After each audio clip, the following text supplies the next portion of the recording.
A spring is a flexible metal device that returns to its original shape or position after it's stretched, squeezed, or twisted.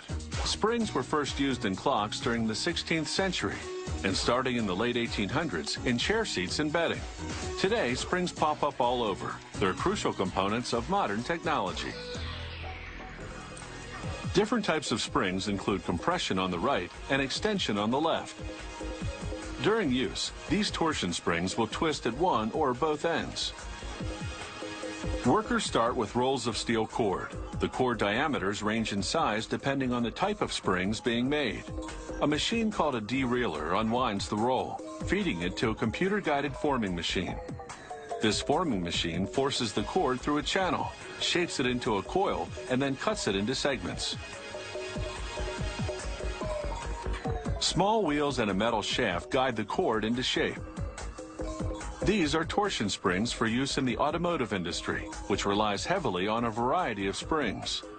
The average car, for example, has about 350 of them. A cone-shaped yellow sensor detects the correct angle of each spring. A good reading is required so the machine can move the next spring forward through the channel to be formed. This machine can produce up to 2,000 springs per hour, depending on their size.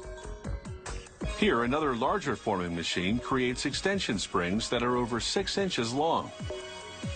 A mechanical arm grabs the coil and chops it into segments after it's formed in a channel. As the coil emerges, another mechanical arm steadies it to prevent it from vibrating.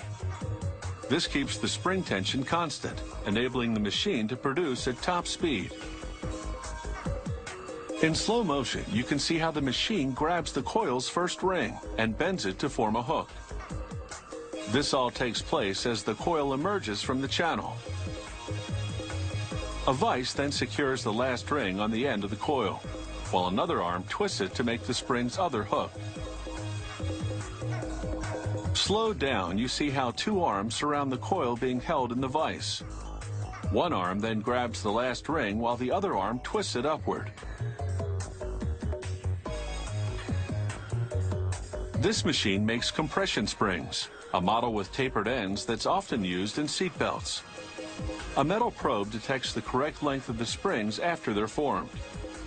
The machine has 4 rotary shafts called cams. A computer ensures each spring has the desired specs. The springs are also heated to relax the metal. This gives them the ability to retain their shape after flexing. Another machine creates longer, thicker torsion springs. It shapes the cord into a coil with a shaft and then passes it over a tube to steady it. This ensures the spring will have the required tension. Springs can be as thin as a human hair or as thick as a broom handle. Train wheels, for instance, include some of the industry's thickest compression springs. This machine makes another type of spring, often called wire forms. They're flexible steel cords curved or bent at an angle. These ones, shaped like a W, are used in ovens. Here, a worker places a spring into a machine that makes its hooks. He uses an adapter to avoid hurting his fingers. He places each one individually because specs for springs can vary by minute amounts. This company makes some springs with hooks made of 2 rings instead of 1. Clients order them this way because the hooks are more durable. Custom orders for springs can range from just a few to many thousand. This is another type of wire form. It'll be used in a firearm. A worker assembles it by hand because it's so intricate. After joining 2 base pieces, he places them into a small die. Using a foot pedal, he controls the die to bend the segments and complete the assembly. To check the compression spring's tension, a worker tests it with a weight gauge. The correct tension varies depending on what the client wants.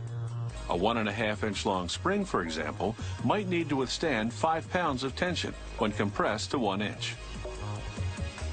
To test an extension spring, workers just add hooks to the weight gauge.